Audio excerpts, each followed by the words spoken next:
Late afternoon at the carnival. As we approach Hollis Peak, the fence of evergreen trees gives way to a scene of charred carnage. Unit Bravo and I have to tiptoe between half-burnt tent poles that jut up from the ground like splintered daggers. Scorched remnants of bright striped material try to trip us as we walk.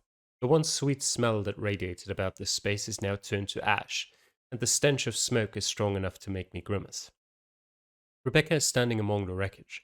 A few grey uniformed agents are bustling about the burnt carnival remains with rescue equipment, heaving over broken stalls in search of anybody still trapped among the mess. Agent Langford, Ava calls as we approach.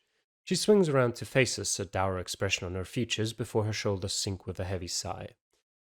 You're here.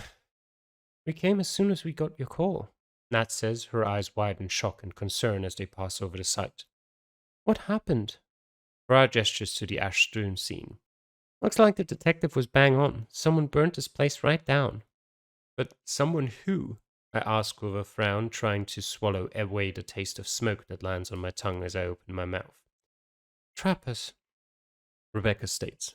The whole of Unit Bravo instantly snaps straighter with tension. You mentioned them before. I rub my fingers to my temple in exasperation. So now will you tell me who or what they are exactly? Trappers are humans, Ava sneers. Humans who are aware of the supernatural world and want to use supernaturals for their own gain, Nat continues in a calmer manner. Usually monetary gain, Morgan comments. They're a pain in the ass. Rebecca steps closer. Morgan's right. They've been a thorn in the agency's side for as long as humans and supernaturals have coexisted. They steal agency equipment and even agents to gain information on supernaturals. Or sell those agents to the highest bidder, Morgan adds. But they'll sell them to humans or supernaturals, so at least they don't discriminate. Ross says as though to lighten the conversation. They run a supernatural black market. Rebecca's gaze swings in my direction with true concern, narrowing them before the expression fades. She stares back at the carnival.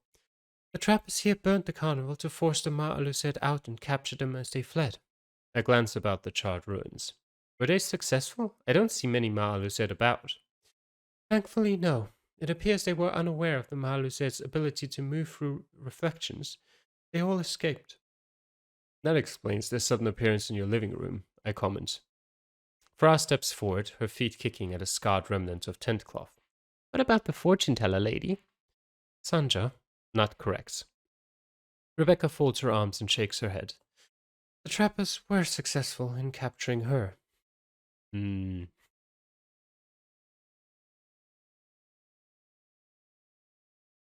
Go on. My focus is too drawn to the dire scene around us to make any comment. Instead, I let them talk as I try to fathom everything that's going on.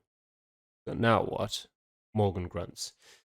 Now we need to fix this, Rebecca states.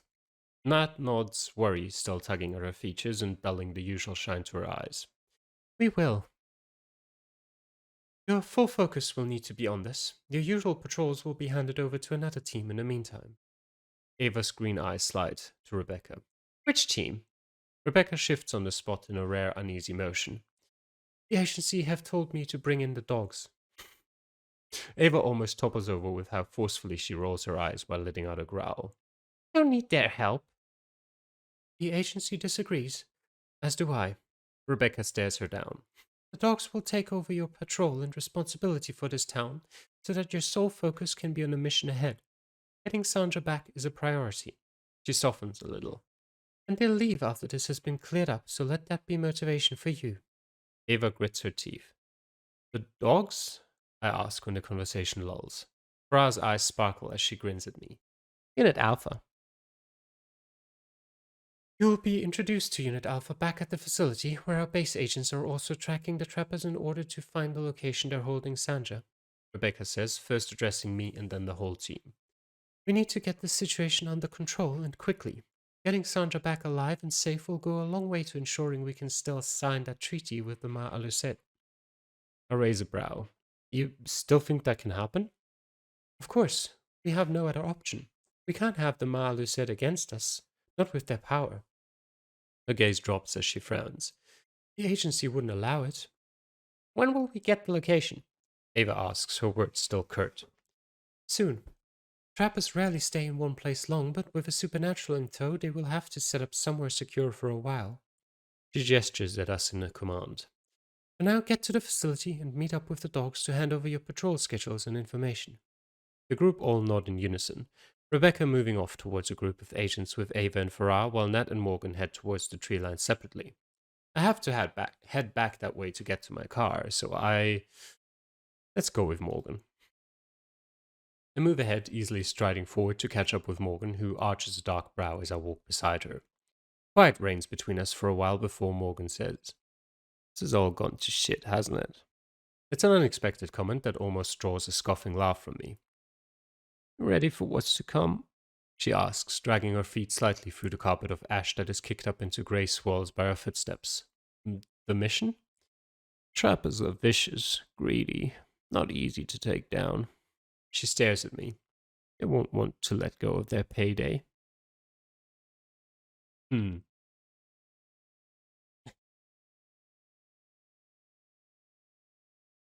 I can't help but let out a small laugh at the statement. You obviously haven't met some of the people who come into the station. "Do they come armed with agency-grade weapons?" she asks with her brow cocked. "No, but I bet their constant moaning could wear down even the strongest vampire's defenses," I reply with a smile. Morgan chuckles deeply. When we reach the tree line, I duck under some outstretched branches to reach my car, which sits like a sore silver thumb against a green backdrop. "Hey, detective," Morgan calls. I stop to look back over my shoulder at her. "You're doing good." I smile. "Thanks. See you at the facility." She nods her head in goodbye and then takes off to join the others. Nearing evening at the facility. Brass slouches in the chair beside me, her long, bored release of breath echoing about the same room we'd had our meeting in before. It's just as bare and stark as I remember and looks about as pleasant as an interrogation room. Ava's sharp gaze shifts to the clock ticking incessantly on the wall. Fra fidgets in her chair again, and I notice Morgan flinch as though only just holding back from throttling her. Fra apparently doesn't do well with long waits. "So, I'm guessing Unit Alpha aren't vampires?" I ask to fill the drowning silence as we continue to wait. "They can only wish they were," Ava quips. Nat throws her a disappointed frown, and Ava's defensiveness deflates. "They're werewolves." A frown settles on my brow that I can't seem to shift. "Right. I'm glad to see you have no excited expectations about meeting them, Detective," Ava states with clipped words. Fra rolls her eyes. "Oh, come on, Ava. You like some of Unit Alpha." "It's not the werewolf part she takes issue with," Nat explains in a muttered voice. Me. "It's the not being top dog part." Fra's eyes widen at the unexpected pun before breaking into a rowdy laugh. "Top dog? Oh man, I cracked myself up." Ava doesn't look nearly as amused. "So I'm guessing your units are named by rank?" I ask. "Yeah, units titled with A are top, B are second, C are third, and, well, you get the rest," Morgan explains. I glance over the group. "So Unit Bravo are ranked second?" Everyone shifts to stare over at Ava. Seems that topic is a big red button for her. Bra grins. "Pretty much." The vampires all suddenly straighten, their attentions flashing to the doorway. There's a palpable increase of tension that shimmers from where Ava's standing with her arms folded. I can't hear anything at all. That is, until the door bursts open with such force it slams into the wall behind it. A very large, very powerful looking man takes up the entirety of the doorway. He's so solid he probably could have just busted through the wall with ease instead of using the door. His almost black eyes instantly find me, and a white-toothed, cheery grin erupts onto his tattooed face. "Don't worry, human. The fun has now arrived." The words are laced with the twang of a New Zealand accent. The man ducks under the doorway and bounds into the room, which is quite the feat as he's packed with muscle on every towering inch of him that I can see. He's followed behind by another man, and there's no way to deny that they must be related. Even though this second man is a good few inches shorter than the other, they both possess the same black-brown eyes, differing but similar tattoos dotted and lined on their terracotta skin, dazzling smiles, and strong, incredibly handsome features. "Hey, we're fun!" Fra yells in protest after the two men have fully prowled into the room. "Ah, don't worry, kiddo," the tallest man says while keeping the wide smile in place. "I wasn't talking about you." "Yeah, only about Saint Nice Girl and the emotionless statue over there." the shorter man says, jerking a thumb over his shoulder to gesture at Nat and Ava in turn. They're about as much fun as walking around a museum. I love museums, Nat comments with a small frown. The shorter man glances over Nat with a cocked brow. Exactly. Bra bursts into a laugh and claps the shorter man on the shoulder, while even Morgan gives a snicker. Footsteps sound from the doorway, and immediately the two men stand taller. You haven't been bothering Unit Bravo again, have you? A gentle voice with a distinctively South African accent asks. The voice comes from an incredibly... poor woman. With a slim but solid figure. Her hazel eyes are just as soft as her voice as she gazes about the room. She offers a smile as she steps inside. Of course not, the taller man says, forcing his fingers through his dark, gleaming waves of mid-back length hair. And then yet another figure bustles into the room. Where the hell did you guys go? The new woman barely seems to notice any of the rest of us as she stares with bright blue eyes at the two men. She places a hand on her full hip and waggles her head. Scared I'd beat you? You always win, the shorter man says with a smile, a few straight streaks of hair in front of his eyes. What's the point in trying? Not like we've got much else. Hey, what's that smell? The new woman asks, slinking into the room with her straight nose pointed into the air and her pretty face wrinkling. The two men join in the action. Oh man, smells like ginger cookies. Nah, more like fresh lemonade. The sniffing brings them directly to a stop in front of me. They all smile as they draw in a long waft of my scent. Nice, the two men say in unison as they nod their heads and then dip even closer towards me. Before I get the chance to respond, I find someone else interrupting instead. Hey, getting a bit close there, Fra says while leaning over to stop them nearing. The shorter man cocks his head to one side. What's the problem, kiddo? His gaze slides slowly to the taller man beside him. The taller man smiles thinly at Farah. Something going on between you two? Farah slides an arm around my shoulders. Yeah, there is. The two men instantly take a step back. The tall woman with the gentle eyes steps closer beside me now. Her mature, beautiful elegance has me staring for longer than I'd intended. We should offer introductions. She places an almost ebony hand on her chest. I am Leslie Quayler, commanding agent of Unit Alpha. She has to be at least 6'3", with legs that seem to go on forever beneath the full-length high-neck dress she wears. Long, blonde-tinted beaded cornrows fall over her shoulders. Her bright hazel eyes inspect me under thick lashes the same way I'm doing with her. She gestures over at the tall, muscled man and then the shorter one. This is Marca Scott, my second in command, and his brother Tane. They both give a wave with their large hands and adopt bright smiles. And this is Tamiko Dioli, Lesedi says finally, stretching out a bangled arm to point at the other woman. Tamiko has already slunk into a chair. Her straight, glossy black hair is cut into a pixie style and cuts sharp lines in contrast to her round face. Her full cheeks are mottled with pale freckles, looking very much like ink blots over parchment-toned skin. Her skinny jeans sit over her plump thighs and tuck into heavy brown boots that are partly unlaced. A simple plaid shirt covers her torso. She also gives a welcoming wave. Hey. The single word has a clipped Japanese accent to it. Already forgotten what voice I gave her. Whatever. I don't really like museums that much. Yep. I dip my head into a formal nod of greeting at the group. Got your tongue? Marca asks with actual concern. Leave them be, Leslie says, then looks over to Ava. I'm sorry for our tardiness. It's been a while since we've returned to the facility. Shall we get down to business then? Nat suggests. We sent the information on our patrols and notes on the town over to your handler earlier. Nat continues. This meeting was more to give you a chance to meet the human liaison of Wayhaven. Detective Jules Langford, isn't it? Leslie asks with an informed clarity. I offer a simple nod to the question. Tamiko leans forward in her chair. You're the one with the blood? Do werewolves even drink blood? I ask. Her question isn't threatening, but it is a little unnerving. You offering to find out? Tane asks with a joking smile. Tane, Tane, Tane. Not exactly, I reply. I have met them. This meeting is concluded. Ava states while turning to head towards the door. Urgent teeth sharpening appointment to get to? Marca asks.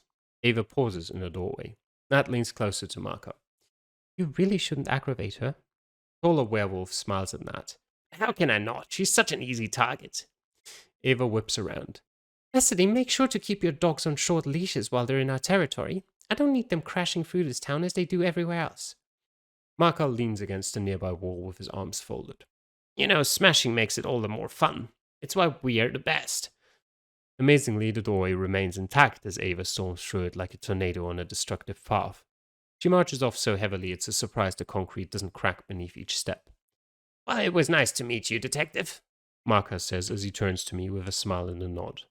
Leslie steps forward. It's unlikely we'll encounter each other much, but I hope we can call on you if needed. You get to go now? Tamiko asks, heaving herself from the chair with a sigh. Where next? She begins to discuss possibilities with Marca and Tane as they squeeze out of the room, all trying to get through the doorway together. Leslie gives a final smile of goodbye and moves to follow her team. How long until we get news about the teller's location? Morgan asks matter-of-factly. Not long, I expect, Nat replies. And what are the Maaluset going to do in the time being? I ask. Brass swigs her feet up onto the tabletop. Stay put, hopefully. The magic is strong, but... Nat taps her fingers on her chin. Going up against trappers might be difficult for them. I lean forward. Why? From what information I've been able to gather, their ability is to paralyze a person before inflicting their disease. They can also unfreeze anyone they've paralyzed if the judgment of that person is, I suppose, innocent. Morgan leans back against the wall. That doesn't explain why their magic is bad for going up against trappers. Because it's a slow magic. It takes time, as well as their magic coming from their home, which was recently destroyed. Nat continues. Just as Farah opens her mouth to speak, my phone chirps in my pocket. Farah turns to the rest of the group instead to say whatever remark she was keen to, and I head out of the room as I hold the phone up to my ear. Detective Langford, I say into the phone without looking at the caller. Familiar and not unwelcome voice greets me from the other end. Hey, Jules. Everything all right, Tina? Well, if you call a massive fire over at the carnival all right, she scoffs. I've been watching. The fire department hasn't even budged an inch. The agency's doing. I purse my lips at the thought. It's being taken care of. Don't worry, I reply to calm her concerns. Figured, she says. Then a long hesitant pause ensues. I shift my weight from one foot to another. Something else? Well, Verda told me to tell you that the cure is another step closer. I nod with relief. That's good news. Sure. Another pause. You don't sound convinced. She sighs. I don't know. It's just Verda. He's not right. He looks exhausted. When I went down to check on him, he was so jumpy and his hands were shaking. Anything else I need to know? I ask, ignoring the comments about Verda's current state, a state I'm sure I know the cause of. Not really. Right, then I'll talk to you later, I reply simply. See you later. The short conversation clicks off and I stare at the phone in my hand for a while.